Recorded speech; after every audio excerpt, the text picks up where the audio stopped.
jedeš na ten břeh.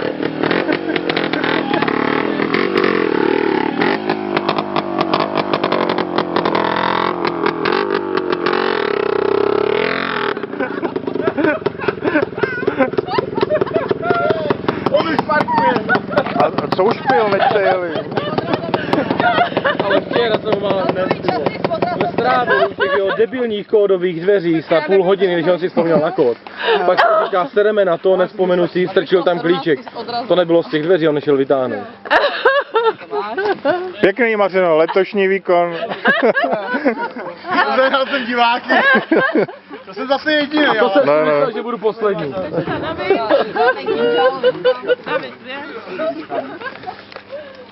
Prostě,